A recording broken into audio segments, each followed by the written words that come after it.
ہر ایک سے سوال ہونا ہے. ہم اپنی اپنی تیاری کریں قیامت کے روز کے لیے، آخرت کے دن کے لیے. یا ایھا الذین آمنوا اتقوا اللہ ولتنظر نفس ما قدمت لغد. اے ایمان والو، اللہ سے ڈرو اور ہر نفس یہ سوچے کہ میں نے آخرت کے لیے آگے کیا بھیجا ہے. آؤ آج اپنے اپنے اعمال کا جائزہ لے. ہمارے لیے آج شام کھانے میں کیا ہے یہ سب کو پتا ہے. اس ماہ میرے گھر میں کیا آمدن ہے، کیا خرچ ہے، یہ سب کو پتا ہے. لیکن رب کہتا ہے وَلْتَنْظُرْ نَفْسٌ مَا قَدَّمَتْ لِغَدٍ. یہ بھی دیکھ تو نے اپنی قبر کے لیے آگے کیا بھیجا ہے، آخرت کے لیے آگے کیا بھیجا ہے. یہ دیکھ قیامت والے دن کے لیے تیرے پاس سرمایہ کیا ہے. وہاں جب اللہ کے حضور حاضر ہونا ہے تیرے پاس پیش کرنے کو کیا ہے. جناب صدیق کے پاس پیش کرنے کو وفا ہے، امت کی خدمت گزاری ہے جناب عمر کے پاس، جناب عثمان غنی کے پاس سخاوت ہے. مولا علی نے ہر میدان میں تلوار چلا کے اسلام کا جھنڈا بلند کیا ہے. حسین ابن علی نے سر دے کر اللہ کے حضور نظر پیش کی ہے. میں بھی سوچوں نا یار، آپ بھی سوچے نا، نعمتوں کی بہتات کتنی.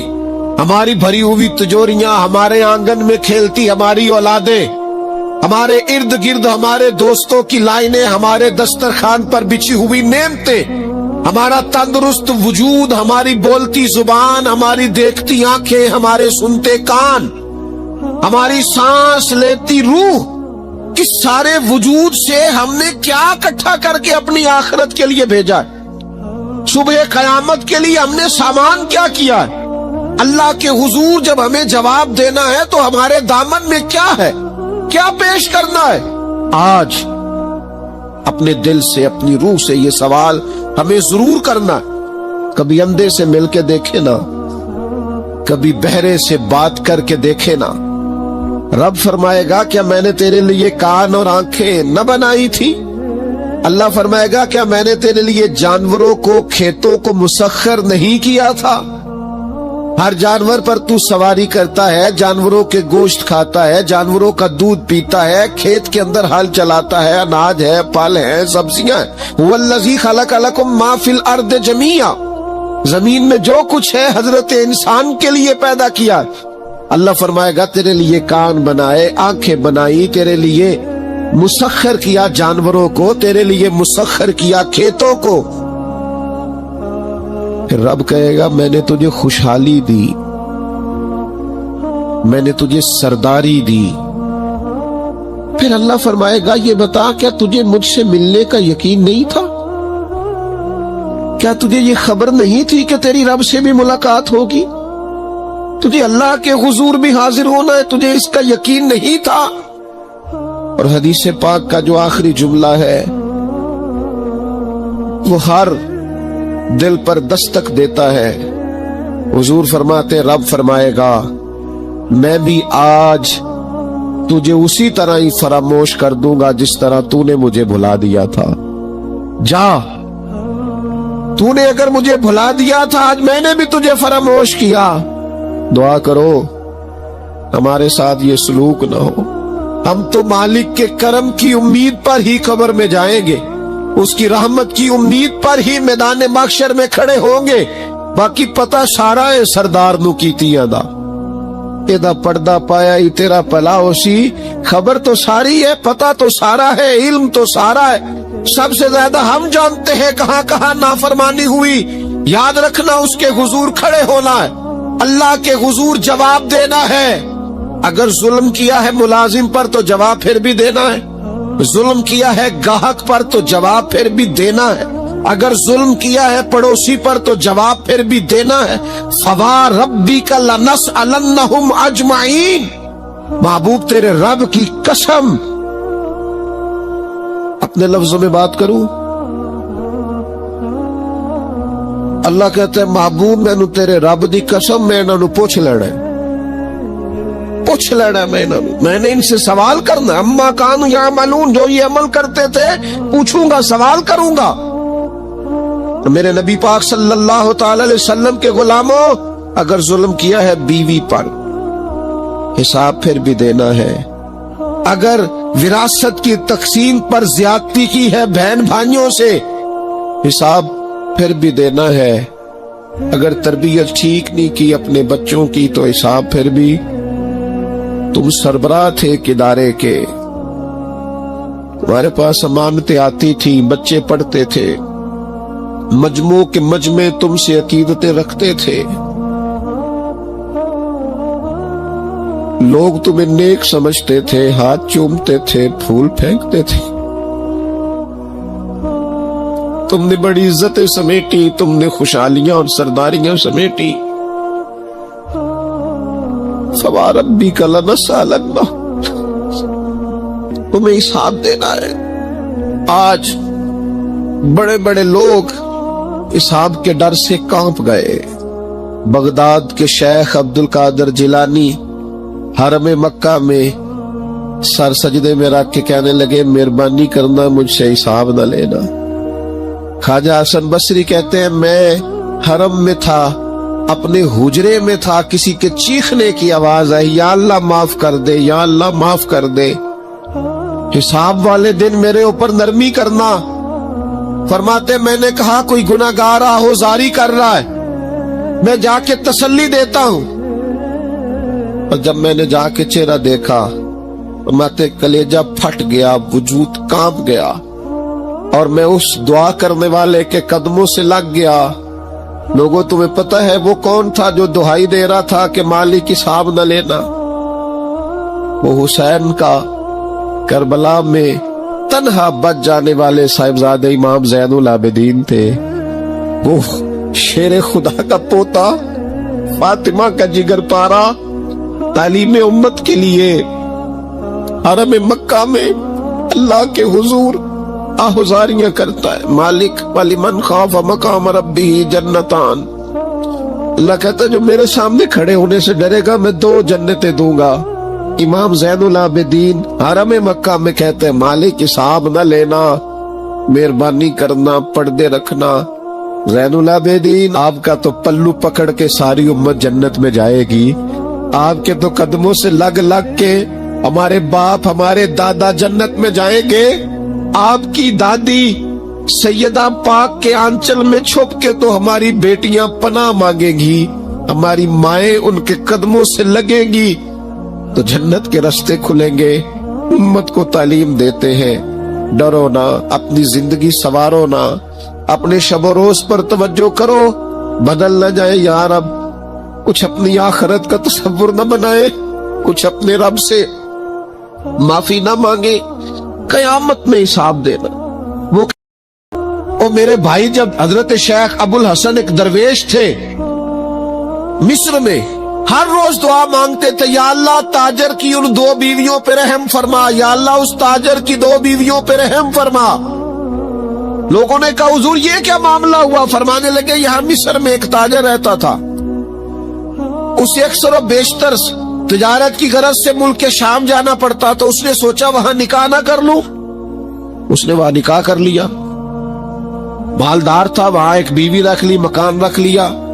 अब ये जो बीवी मिस्र में थी ना, इसे थोड़ा शक गुजरा। बीवी बड़ी गहरी जासूस होती है, उसे समझ आ गई कि बदले बदले से मेरे महबूब नजर आते हैं। उसे समझ आ गई कि धुले धुले कपड़े आते हैं, वो कैफियत ही नहीं, पहले जो रंग होता था। एक शख्स को पैसे दिए, कहा जरा इसकी जासूसी तो कर। शेख फरमाते, वो मुल्क के शाम पहुंचा, उसके पीछे पीछे वहां जाके इसने वापस आके खबर दी कि तेरे शौहर ने तो निकाह किया हुआ। लेकिन इत्तेफाक की बात ये कि इस दफा जब ये सफर से आया तो शदीद बीमार था, बीवी हौसले वाली थी, सब्र वाली थी। उसने सोचा कि जरा सेहत इसकी ठीक होती है तो फिर मैं इससे बात करूंगी कि तुमने मुझे बताया ही नहीं और निकाह कर लिया है।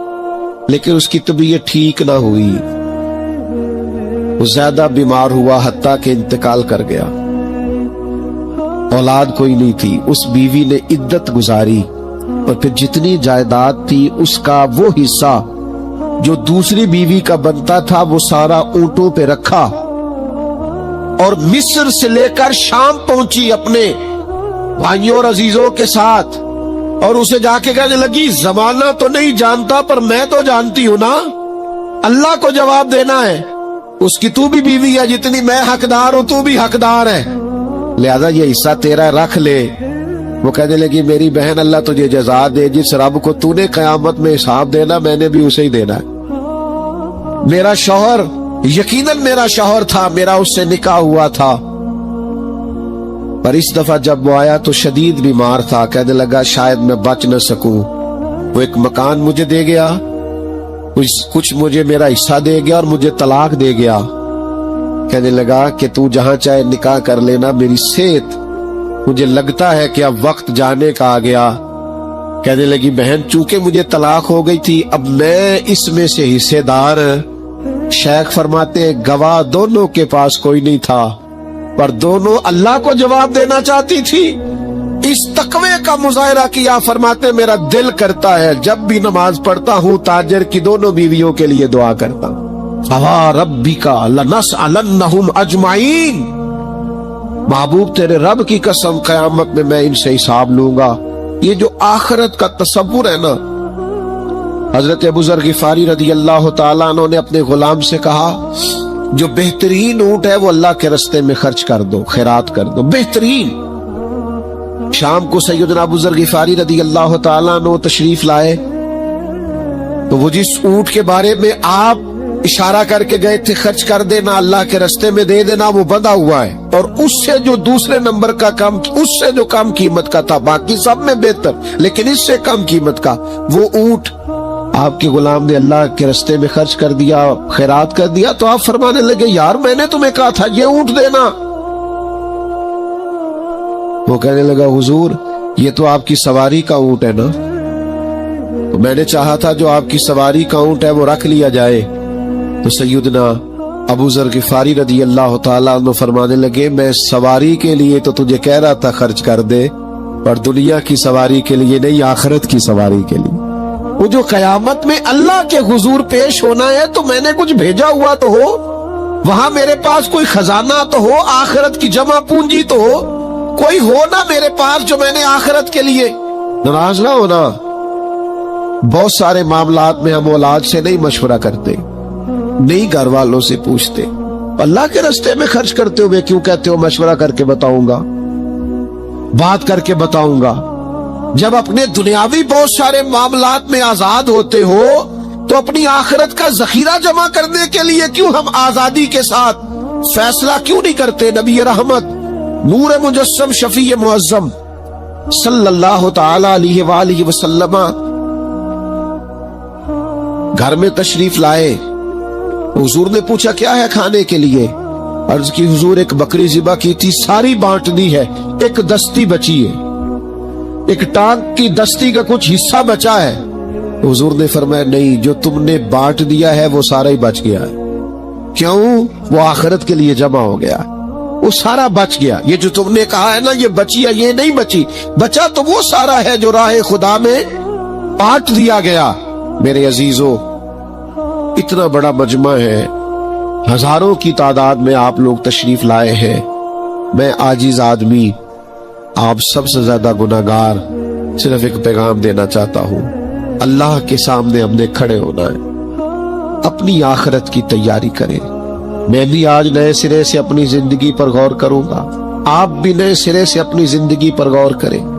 मैं भी आज अल्लाह के हुजूर सिद्ध के दिल से माफी मांगू। हम सब अल्लाह के हुजूर हाजिर हैं, जुम्मा पढ़ने आए हैं, माफी मांगे। सारे अपने रब की बारगाह में अर्ज गुजार हो कि हमारा मालिक हमारे ऊपर फजल करे और हमें ऐसी तौफीक दे कि हम अपनी आखिरत के लिए कोई जखीरा कर सके। आखिरत की फिक्र बड़ी अहम चीज है। आखिरत की वो कुछ लोग कहते हैं ना फिक्र ना करो, फिक्र न करो, फिक्र न करो। सारे दोस्त यही कहते हैं, आप मेरे करीबी हैं, मैं आपसे कहता हूं फिक्र करो, फिक्र करो, फिक्र करो, और अपनी आखिरत की फिक्र करो। 2-2.5 साल जाहिरी तौर पर उम्र कम थी हजरत सिद्दीक अकबर की नबी पाक से, लेकिन एक दिन हजरत सिद्दीक अकबर ने अर्ज की या रसूल अल्लाह सल्लल्लाहु तआला अलैहि वसल्लम, मैं देख रहा हूं आप पर तो बुढ़ापा आ गया है, बाल मुबारक सफेद हो रहे। तो हुजूर फरमाने लगे सूरह हूद, सूरह वाक़िया, सूरह मुरसिलात فرمایا اس طرح کی صورتوں نے مجھے بوڑھا کر دیا. کیوں؟ ان میں قیامت کا ذکر ہے، ان میں آخرت کا ذکر ہے، اللہ کے حضور حاضری کا ذکر. ان صورتوں نے، ان کی فکر نے، حضور فرماتے ہیں، یہ ترمذی شریف میں موجود ہے، مجھے بوڑھا کر دیا ہے. ہم بھی بوڑھے ہو گئے ہیں پر اولاد کی فکر میں، ہم بھی بوڑھے ہو گئے ہیں مال کی فکر میں. ہمیں بھی کچھ تھوڑی فکر کرنی چاہیے آخرت کی. آج سے تیاری شروع کرے، ابھی سے اپنی آخرت کے لیے غور و فکر شروع کرے. ایک بات عرض کر، آخرت کی فکر ہونا تو پھر بندہ بندوں کے معاملے میں بھی محتاط ہوتا ہے، بلا وجہ الزام نہیں لگاتا، بلا وجہ بدنام نہیں کرتا. میں نے آج آپ کی خدمت میں اس جمعے میں ایک خاص اپنے دل کا درد رکھنا ہے. کسی کے بارے میں بھی پروپیگنڈا چھوڑ دے، کسی شخص کے بارے میں بھی غلط بات کرنی چھوڑ دے. پڑوسی، دوست، احباب، محلے دار جس کے بارے میں حقائق کا نہیں پتا، اس کے بارے میں ہمیں اللہ کے حضور حاضر ہونا ہے، جواب دینا ہے. کوئی بھی کسی بھی کی عزت پر ہاتھ ڈالنا چھوڑ دے. اسلام میں چور کی سزا ہاتھ کاٹنا ہے، لیکن اسلام پہلے غور کرتا ہے چوری کیوں کی، اسباب کیا بنے. حضرت عباد بن شرجیل رضی اللہ تعالیٰ عنہ کہتے ہیں میں نے اپنے پڑوسی کی باغ سے کچھ پھل لے لیے تھے، کچھ کھا لیے تھے، کچھ میں نے اپنی چادر کے پلو میں چھپا لیے. ابن ماجہ میں موجود ہے، مسند احمد میں موجود ہے، دیگر کئی کتب احادیث میں موجود ہے. فرماتے اس نے مجھے پکڑ لیا، حضور کی بارگاہ میں لے گیا. تو نبی کریم نے مجھ سے فرمایا کیوں چوری کی؟ بات کو سمجھنا. عرض کی حضور بچے بھوکے تھے، تکلیف میں آ گیا. اب پتہ اس چوری کے لیے حضور نے کیا فیصلہ کیا؟ نبی پاک اس کے پڑوسی سے فرمانے لگے جب بھوکا تھا تم نے روٹی کیوں نہیں دی؟ جب یہ جاہل تھا علم کیوں نہیں دیا؟ اور فرماتے ہیں میری سزا حضور نے یہ سنائی کہ ایک اونٹ بھر کے مال کا مجھے دیا گیا. دوستو، الزام تو لگا دیتے ہو کہ فلاں غریب آدمی بار بار مانگتا ہے، فلاں بار بار ستاتا ہے، فلاں قرض مانگتا ہے. اپنی آخرت سے ڈرے. دیکھے تو صحیح لوگ مجبور کیوں ہیں، تنگ دست کیوں ہیں، پریشان کیوں ہیں. اس جگہ پر جائیں، الجھے الجھے بکھرے بکھرے روز و شب. پوچھے گا کون؟ لوگ تیرا جرم پوچھیں گے، سبب پوچھے گا کون؟ لوگ پوچھتے ہی نہیں. کبھی انسان تھوڑی سی چکی سے پیس کر باہر نکالا جائے نا تو کندن بن کے نکلتا ہے، مزہ آ جاتا ہے اسے جینے کا. ہمیں نا شوق بن گیا آسانیاں ہی آسانیاں. مطلب ہمارے ملک میں ڈپریشن کے اور ٹینشن کے مزید لاکھوں میں ہو گئے، اس لیے کہ تھوڑی سی بھی